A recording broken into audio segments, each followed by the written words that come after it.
This adventure I went down to Costa Rica for, the ayahuasca ceremonies, is the start of our next film, which makes me question my workaholism a little bit. And it's called Dissolution Beyond the Human Ego. And this is the first part of us trying to examine ourselves and to look at kind of what's happening around this world with this kind of rise of tribalism and our relationship with the environment. And, you know, this, you know, there's a lot of anger out there.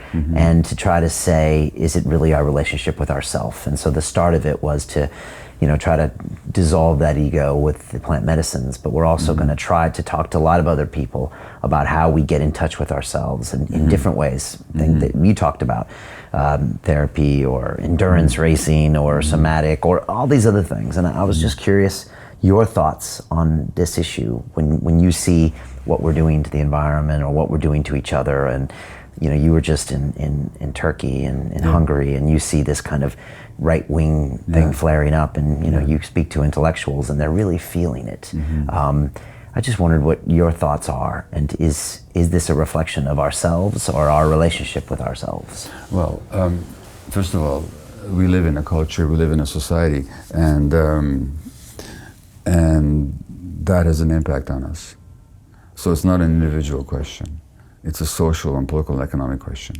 And what we have here is a system in deep crisis, where inequality is rising, as you know, where the environment is being degraded, all in the name of profit. So we live in a system that, for the sake of its survival, is willing to destroy its very grounds for survival. That's just the reality of it, which on the social level manifests the ego gone rampant. Because the ego just wants to aggrandize itself. And that's what we're seeing.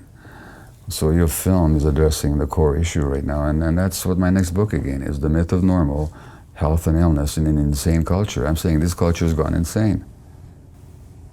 And so that's both an individual question, but also a social question. And I'll be spending the next couple of years writing that book.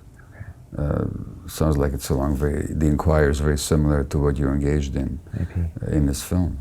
And it's kind of magnified by this whole blanket now surrounding the world of the internet and social media, where it can really get magnified very quickly. Everything gets magnified. Everybody now, doesn't matter how retrograde or destructive their message, has a megaphone and can reach a lot of people.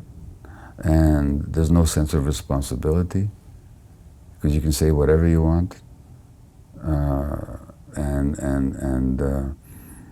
Well, this is the challenge, you know, so I'm not going to see this as a doomsday scenario, but I'm saying this is the world that we're living in, so this is the world in which there's even more need for self-examination, for authenticity, for truth-seeking, for painful inquiry into our own functioning and into the social functioning.